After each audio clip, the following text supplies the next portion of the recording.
Hello all my dear Bigg Boss fans. So ఇవాళ జరిగిన ఎపిసోడ్లో అయితే ఒక ఇంట్రెస్టింగ్ ఫ్యాక్టర్ యాడ్ చేశారు. అదేంటిదో తెలుసా? Yellow card.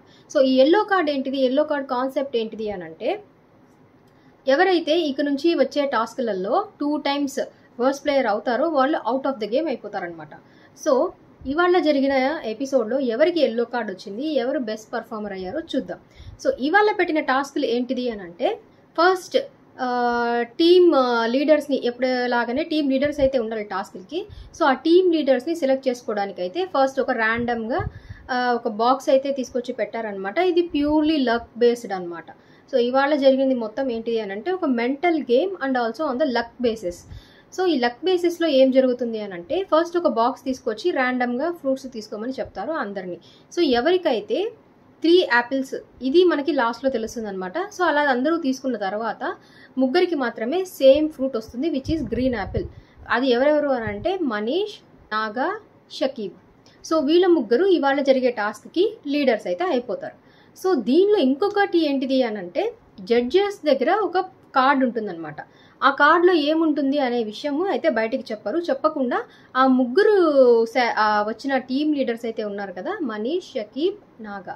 సో వీళ్ళని ఏదో ఒక జడ్జి దగ్గర వాళ్ళకు నచ్చిన జడ్జి దగ్గర నుంచి ఆ కార్డ్ తీసుకోమని చెప్తారు. సో అలాగా ర్యాండమ్గా కార్డ్ తీసుకున్నప్పుడు మనీష్ గారికి 6 వస్తుంది, అలాగే షకీబ్ గారికి 2 వస్తుంది, నాగా గారికి 4 వస్తుంది. సో ఈ కౌంట్ ఏంటిది అని అంటే, వాళ్ళ టీమ్స్లో ఉన్న ఎంతమంది పీపుల్ ఉండాలి అనేది ఆ కౌంట్ అనమాట. సో ఇవాళ యాక్చువల్గా అందరూ గేమ్లో పార్టిసిపేట్ చేశారు. మనం ముందున్న ఎపిసోడ్స్లో చూసుకుంటే ఒకరో ఇద్దరో వచ్చేసి అవుట్ ఆఫ్ ద గేమ్ అయిపోవడం, సంచాలకులుగా ఉండడం అయితే చూసాం. కానీ ఈ గేమ్లో అందరూ పార్టిసిపేట్ చేస్తారనమాట. సో ఇప్పుడు 6, 4, 2 వచ్చింది కదా. సో 2 వచ్చిన వాళ్ళకి ఏంటిది అని అంటే, ఫస్ట్ వాళ్ళ టీంలో ఎవరెవరు ఉండొచ్చు అనేది డిసైడ్ చేసుకోవచ్చు. నెక్స్ట్ 4 వచ్చింది నాగాకి. సో నాగా గారు నెక్స్ట్ వాళ్ళ టీంలో ఉన్న ఉండాలి అని అనుకుంటున్న 4 members సెలెక్ట్ చేసుకుంటారు. ఇంకా మిగిలిన 6 members వేరే ఆప్షన్ ఏమి ఉండదు అనమాట. అది డైరెక్ట్గా మనీష్ గారికి వెళ్ళిపోతుంది. సో ఇది యాక్చువల్గా ఈ టాస్క్ డిజైన్ చేసిన విధానం కూడా నాకు బాగా నచ్చింది.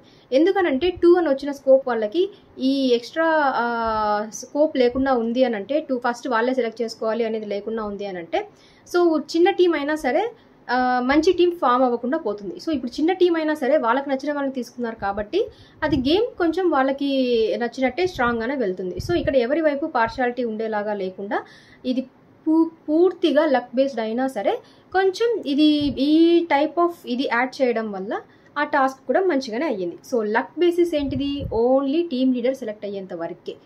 ఆ తర్వాత 2, 4, 6 ఈ నెంబర్స్ వచ్చేది కూడా కంప్లీట్లీ వాళ్ళు ఆలోచించుకొని తీసుకోవడం. ఎందుకంటే మన దీనిలో స్ట్రాటజీ ఏం లేదు. సో జస్ట్ మనకి ఎవరి దగ్గర తీసుకోవాలనిపించిందో ర్యాండమ్గా తీసేసుకోవడమే అంతే. సో ఇవి 2 ఇట్స్ కంప్లీట్లీ లక్కీ ఫార్మాటే అనుకోవచ్చు. ఇంకా ఈ తర్వాత జరిగింది ఏంటిది అని అంటే, మెంబర్స్ సెలెక్ట్ చేసుకోవడం కానీ, ఆ తర్వాత టాస్క్లు ఆడడం కానీ, ఇది అంతా వాళ్ళ ఇండివిజువల్ పర్ఫార్మెన్స్ అవ్వచ్చు, టీమ్ పర్ఫార్మెన్స్ అవ్వచ్చు. సో ఇదంతా వాళ్ళ డెసిషన్ మేకింగ్ మీదనే ఉంటుంది. సో ఇది యాక్చువల్గా జరిగింది. సో నెక్స్ట్ ఈ టీమ్ ఫామ్ అయిపోయిన తర్వాత టాస్క్ ఏంటిది అని అంటే, ఇది కొంచెం మనం ఆలోచించి చేయాల్సిన టాస్క్. సో ఇది మెంటల్ స్ట్రెంత్ లాగా అని అనుకోండి. సో ఈ టాస్క్ ఏంటిది అని అంటే, సో టీమ్ లీడర్స్ ఉంటారు. టీమ్ లీడర్స్ ఎవరో వాళ్ళ టీంలో నుంచి ఎవరినో ఒకరిని సెలెక్ట్ చేసి ఆ టాస్క్కి పంపించాలి. పంపించిన తర్వాత జడ్జెస్ అడిగే స్క్రీన్ ఉంటుంది, స్క్రీన్ మీద ఒక క్వశ్చన్ వస్తుంది, అది ఆన్సర్ చేసి చెప్పాలన్నమాట. సో దానికి ఎవరు ఫస్ట్ చెప్పాలి అనేది అక్కడ ఒక బెల్ పెట్టారు. ఆ బెల్ ఎవరైతే రింగ్ చేస్తారో ఫస్ట్, సో వాళ్ళు ఆన్సర్ మాత్రం చెప్పాలి. దీనిలో ఇంకొకటి ఏంటిది కండిషన్ అని అంటే, ఎవరైతే ఆన్సర్ తప్పు చెప్తారో ఆ టీం వాళ్ళకి నెక్స్ట్ క్వశ్చన్ ఆన్సర్ చేసేది పోతుందన్నమాట. సో మనం కేర్ఫుల్గా ఉండాలి, బెల్ తీసుకోవాలి, తర్వాత రైట్ ఆన్సర్ చెప్పాలి. ఇన్ కేస్ రాంగ్ ఆన్సర్ చెప్తే నెక్స్ట్ వచ్చే క్వశ్చన్లో వాళ్ళు పార్టిసిపేషన్ చేయలేరు. సో ఇది టాస్క్ అనమాట. సో ఈ టాస్క్లో యాక్చువల్గా నేను చెప్తాను ఒక్కొక్కరు ఎలా ఆడారు, ఎలా వాళ్ళు ఆలోచించి చేశారు అన్నది. సో ఫస్ట్ వచ్చిన ఇంప్రెషన్, నాకు మంచిగా వచ్చిన ఇంప్రెషన్ ఈరోజు జరిగిన టాస్క్లో ఎవరి మీద అని అంటే, శ్రీజ గారి మీద. సో శ్రీజ గారు చూసుకుంటే ఫస్ట్ టాప్ 15 సెలెక్ట్ అయిపోయి అప్పటి నుంచి పెట్టిన టాస్క్లలో చూసుకుంటే శ్రీజ గారు యాక్చువల్గా తన ఫిజికల్గాను తన బెస్ట్ ఇస్తున్నారు. ఈవెన్ ఇప్పుడు బ్రెయిన్కి సంబంధించిన టాస్క్స్ ఇచ్చినా కూడా తను చాలా షార్ప్గా ఆలోచించి వెంటనే ఆన్సర్స్ చెప్తున్నారు. సో ఇక్కడ మనం చూసుకుంటే శ్రీజ గారు నాకు ఫిజికల్గాను ఈవెన్ మెంటల్గాను కూడా తన స్ట్రెంగ్త్ బాగా బయట పెడుతున్నారు, ఇంకా బాగా ఆడుతున్నారనే నాకు అనిపించింది. సో ఫస్ట్ నేను శ్రీజ గారికి ఫస్ట్ ఎపిసోడ్లోనూ రివ్యూ నేను ఇచ్చినప్పుడు ఏమని చెప్పానంటే తను కొంచెం ఓవర్గా మాట్లాడుతున్నారు, కొంచెం ఎంపథెటిక్గా లేరు అన్న రివ్యూ అయితే ఇచ్చాను. అది డిస్కషన్ వైజ్ మేబీ అది అయ్యుండొచ్చు, బట్ టాస్క్ల వైజ్ చూసుకుంటే తను చాలా అంటే చాలా బాగా ఆడుతున్నారు. సో నిజంగా నాకు ఆ రోజు ఉన్న తన మీద ఉన్న ఒపీనియన్కి ఈ రోజు ఉన్నదానికి ఓకే, తను బిగ్ బాస్లోకి వెళ్ళాల్సిన క్యారెక్టరిస్టిక్స్ అయితే ఉన్నాయి అని అనిపించింది. ఓన్లీ ఒక్క థింగ్ ఏంటిది అని అంటే కొంచెం ఎదుటి వాళ్ళని కొంచెం చూసి మాట్లాడితే బాగుంటుంది అన్న విషయం తప్ప, అది ఫస్ట్ ఎపిసోడ్లో బేస్ చేసుకున్న దాన్ని బట్టి మాత్రమే చెప్తున్నాను. మనకి తెలియదు ఇంకా పోను పోను ఫ్రెండ్షిప్స్ ఏమైనా బిల్డప్ అయితే తను కొంచెం మాట్లాడే విధానం ఇంకా కొంచెం మారుతుందేమో. అది బికాజ్ అది ఫస్ట్ టైం మాట్లాడుతున్నప్పుడు తన అలాగా చాలా కొంచెం ఇరిటేటింగ్గా మాట్లాడినట్టు అనిపించింది. బట్ గోయింగ్ ఫార్వర్డ్ తను అలా కొంచెం ఇరిటేటింగ్గా మాట్లాడడం కొంచెం తగ్గించుకుంటారని అయితే నాకు అది ఒక్కటి తగ్గించుకుంటే ఇంకా బాగా షైన్ అవుతారు అనేది నాకు అనిపించింది. బట్ ఫిజికల్గాను మెంటల్గా పెట్టిన టాస్క్లు గాను తనైతే చాలా అంటే చాలా బాగా ఆడుతుంది. అండ్ నెక్స్ట్ ఇంకా బాగా కొంచెం ఇక్కడ కనిపించిన టాస్క్లో కనిపించిన వ్యక్తి ఎవరు అని నాకు అనిపించింది అని అంటే మనీష్ గారు. ఎందుకనంటారా, మనీష్ గారు యాక్చువల్గా మ్యాక్సిమమ్ ఆఫ్ ద క్వశ్చన్స్ తన టీం నుంచి మనీష్ గారే వచ్చి ఆన్సర్ ఇచ్చారు. కానీ పాయింట్స్ ఆయన సెక్యూర్ చేయడం అనేది కొంచెం తగ్గిపోయింది. ఇక్కడ మనం గమనించాల్సింది ఏంటిది అని అంటే ఆయన 4 క్వశ్చన్స్ ఆన్సర్ చేయాల్సి వచ్చి 1 పాయింట్ 2 పాయింట్స్ తీసుకొచ్చారు అనుకుంటాను వాళ్ళ టీంకి. కానీ అదే వాళ్ళ టీంలో నుంచి ఇంకెవరైనా వెళ్ళిపోతే పాయింట్స్ వెళ్ళిపోతాయేమో, వాళ్ళు షార్ప్గా హ్యాండిల్ చేయలేరేమో అనే ఉద్దేశం మీద తను అలా చేయడం అది కొంచెం సెల్ఫిష్ లాగా నాకు అనిపించింది. దో ఆయన అయితే నేను టీం కోసమే ఆడుతున్నాను, ఈవెన్ నాకు టీంలో కూడా ప్రసన్న గారు నాకు ఇది చెప్పారు, మీరు వెళ్ళండి, మీరైతే బాగా ఆడతారు అనే ఉద్దేశం అయితే నాకు చెప్పారు కాబట్టి నేను ముందుకు వచ్చి నేను ఆడానని చెప్పారు. కానీ నాకు ఏమనిపిస్తుంది అని అంటే ఆయన టీం లీడర్ అని ఉన్నప్పుడు ప్రసన్న గారు చెప్పింది ఓకే, కానీ ఆయన ఆలోచించాలి. ప్రసన్న గారు ఒకటి చెప్పారని చెప్పి వెంటనే వెళ్ళిపోవడం అనేది నాకు నచ్చలేదు. ఒక టీం లీడర్ పొజిషన్లో ఉన్నప్పుడు మిగతా వాళ్ళతో కూడా మాట్లాడి వాళ్ళకందరికీ కూడా ఓకేనా కాదా, ఆయన ఎందుకు వెళ్ళాలనుకుంటున్నారు, మిగతా వాళ్ళని ఎందుకు పంపించకూడదు అనుకుంటున్నారు అనేది ఒక చిన్న మాటగా మాట్లాడి, పెద్ద డిస్కషన్ కాకపోయినా జస్ట్ ఒక ఇన్ఫో లాగా అయినా షేర్ చేస్తుంటే బాగుండేది అని అనిపించింది. అది కాకుండా దీని మీద కొంచెం డిస్కషన్ అయితే జరుగుతుంది ప్రసన్న గారికి, పవన్ గారికి, అలాగే మనీష్ గారికి. సో మనీష్ గారికి అండ్ శ్వేత గారికి కూడా. సో ఇక్కడ జరిగిన డిస్కషన్లో కూడా ఏమవుతుంది అని అంటే మనీష్ గారు ఒకటే చెప్తారు, మీరు మెంటల్గా స్ట్రాంగ్గా లేరు అందుకే నేను వెళ్ళాను అని. అది కొంచెం ఓవర్ కాన్ఫిడెన్స్ లాగా అనిపించింది. ఎందుకనంటే ఎప్పుడు స్ట్రాటజీలు బాగా వేసేవాళ్ళు లేదా తెగ అబ్జర్వేషన్ ఉండే వాళ్ళు మాత్రమే చనిపోవాలని ఏం లేదు. అక్కడ వాళ్ళకి వచ్చిన ఛాన్స్లో వాళ్ళు ఆ టైంలో ఎంతవరకు చేయగలిగారో అది చేయగలిగారు. కొంచెం టీం లీడర్ అన్నాక కొంచెం ఎంకరేజింగ్గా ఉంటే బాగుండేది అనేది నాకు అనిపించింది. జస్ట్ సోలో పర్ఫార్మెన్సే ఇచ్చేద్దాం, కానీ నా సోలో పర్ఫార్మెన్స్ వల్లే టీం విన్ అయిపోవాలి, అప్పుడు నేనే కొంచెం బాగా కనిపిస్తాను అనే ఉద్దేశం కూడా ఆయనకు ఉండిండొచ్చని నాకు అనిపిస్తుంది. కాబట్టి ఇది అంతా నాకు కొంచెం నచ్చలేదు మనీష్ గారి మీద. కానీ స్టార్టింగ్ ఎపిసోడ్లో మనీష్ గారి మీద చాలా అంటే చాలా పాజిటివ్ ఒపీనియన్ ఉండింది. ఎందుకంటే తను స్ట్రాటజిక్గా ఆలోచించడం కానీ, అక్కడ ఆన్ ది స్పాట్లో అభిజిత్ గారు ఒక టాస్క్ చెప్పినప్పుడు ఆయన చేసిన విధానం కానీ నాకు ఏమనిపించింది అంటే ఈయన కొంచెం షార్ప్ ఉన్నాడు, సో ఈయన ఖచ్చితంగా బిగ్ బాస్ హౌస్లోకి వెళ్ళే ఛాన్సెస్ అయితే చాలానే ఉన్నాయి, he is a very strong player అని అనిపించింది. కానీ ఇవాళ టీమ్ లీడర్గా ఉండి తన రెస్పాన్సిబిలిటీని కరెక్ట్గా చేయలేదేమో అనేది నాకు అనిపించింది. సో ఇది పోను పోను ఆయన కొంచెం ఇంకా ఇంప్రూవ్ చేసుకుంటే బాగుంటుంది. ఎప్పుడు నాకే బాగా తెలుసు అనే ఉద్దేశం ఒక లెవెల్ వరకు ఓకే, కానీ అది పక్కన వాళ్ళని డీగ్రేడ్ చేసేంత వరకు, డీగ్రేడ్ ఇన్ ద సెన్స్ వాళ్ళని మరీ తక్కువగా చూడడమో, లేదు వాళ్ళకి ఇంకేం తెలియదు అని అనుకోవడము, అది ఆ కైండ్ ఆఫ్ పాయింట్స్ ఆయన పెట్టడం అనేది నాకు నచ్చలేదు. అందరూ అంతవరకు వచ్చారు, ఒక బిగ్ బాస్ షోలో ఒక టాప్ 15 కంటెస్టెంట్స్లో ఉన్నారు అని అంటే ఏదో అంతో ఇంతో ఉంది కాబట్టి వాళ్ళు అంతవరకు వచ్చారు, లేకపోతే రాలేరు కదా. సో ఒకరిని ఒకరు మనం రెస్పెక్ట్ ఇచ్చుకుంటూ మాట్లాడుకుంటూ కొంచెం ఎంకరేజింగ్గా చెప్పుకుంటూ ఉంటే బాగుండేది అని అయితే నాకు అనిపించింది. అండ్ టీమ్ లీడర్గా ఆయన కంప్లీట్గా ఫెయిల్ అయ్యారు.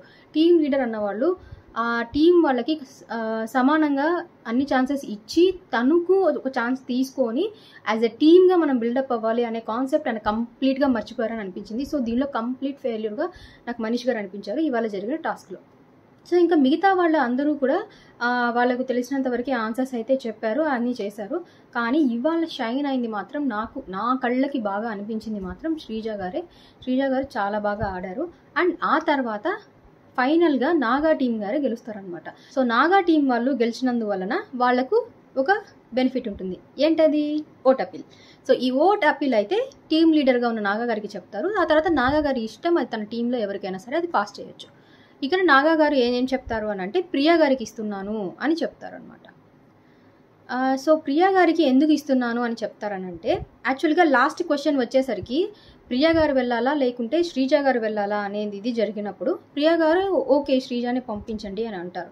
ఎందుకంటే తను ముందు వచ్చిన క్వశ్చన్స్కి ఆన్సర్స్ చెప్పిన మ్యాక్సిమం ఆన్సర్స్ చెప్పేశారు కాబట్టి అదే నమ్మకంతో వెళ్తే మన టీం విన్ అవ్వచ్చు అనే ఉద్దేశంతో శ్రీజ గారినే పంపిస్తారనమాట. సో ప్రియా గారు కూడా ఆన్సర్ అది లాస్ట్ క్వశ్చన్కి ఆన్సర్ చేద్దామని అనుకుంటారు కానీ శ్రీజ గారు ఇంతకుముందు వచ్చిన టాస్క్లలో ఆన్సర్స్ చెప్పారు, టాస్క్ ఇన్ ద సెన్స్ క్వశ్చన్స్కి ఆన్సర్స్ చెప్పారు అనే ఉద్దేశంతో ఈసారి కూడా ఆవిడే వెళ్తే ఆన్సర్ చెప్పే అవకాశం ఉంది, మన టీం గెలిచే అవకాశం ఉంది అనే ఒక టీం కోసం ఒక ఆలోచన చేసి వాళ్ళు లాస్ట్కి డిసైడ్ చేసి నాగా గారు శ్రీజ గారినే పంపిస్తారనమాట. సో ఇక్కడ లాస్ట్ క్వశ్చన్ తనకు వచ్చిన ఛాన్స్ను కూడా తను ఓకే అని శ్రీజకి ఇచ్చారు కాబట్టి నేను ఈ ఓట్ అపీల్ అవకాశం ఆవిడకి ఇద్దాం అనుకుంటున్నాను అని అయితే చెప్తారనమాట. సో కాబట్టి ఇక్కడ ఏం జరుగుతుంది అని అంటే ప్రియా గారికి ఓట్ అపీల్ అవకాశం వస్తుంది ఈరోజు. అండ్ ఆ తర్వాత నెక్స్ట్ ఇంకెవరికి ఓట్ అపీల్ రావాలి? స్టార్ పర్ఫార్మర్కి. సో స్టార్ పర్ఫార్మర్ ఎవరు అని అంటే నాగా గారు.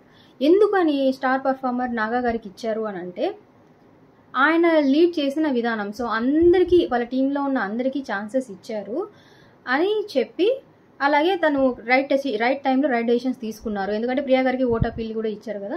సో ఇలాగా ప్రతి అక్కడ జరిగిన ప్రతి విషయాన్ని నీట్గా అందరికీ ఛాన్సెస్ వచ్చేలాగా చూసి చేశారని చెప్పి స్టార్ పర్ఫార్మర్ అయితే ఇచ్చారు. కానీ నేనేమనుకున్నాను అంటే శ్రీజ గారికి వస్తుందేమో అని నేను అనుకున్నాను యాక్చువల్గా. ఎందుకంటే నాగా గారు క్వశ్చన్స్గా అంతగా ఆన్సర్స్ అయితే ఏం చేయలేకపోయారు బట్ కానీ team wise team building consider చేసి ఇచ్చారు. బట్ నాకు ఓకే అని అనిపించింది. బట్ నేనైతే ఎక్స్పెక్ట్ చేసింది మళ్ళీ ఈ రోజు కూడా శ్రీజ గారికే వస్తుందేమో, ఎందుకంటే ఆల్రెడీ ఆవిడ ముందున్న ఎపిసోడ్స్లో స్టార్ పర్ఫార్మర్ బ్యాడ్జ్ కూడా తెచ్చేసుకున్నారు. సో ఇవాళ కూడా ఆవిడే అవుతారేమో అని నేను అనుకున్నాను.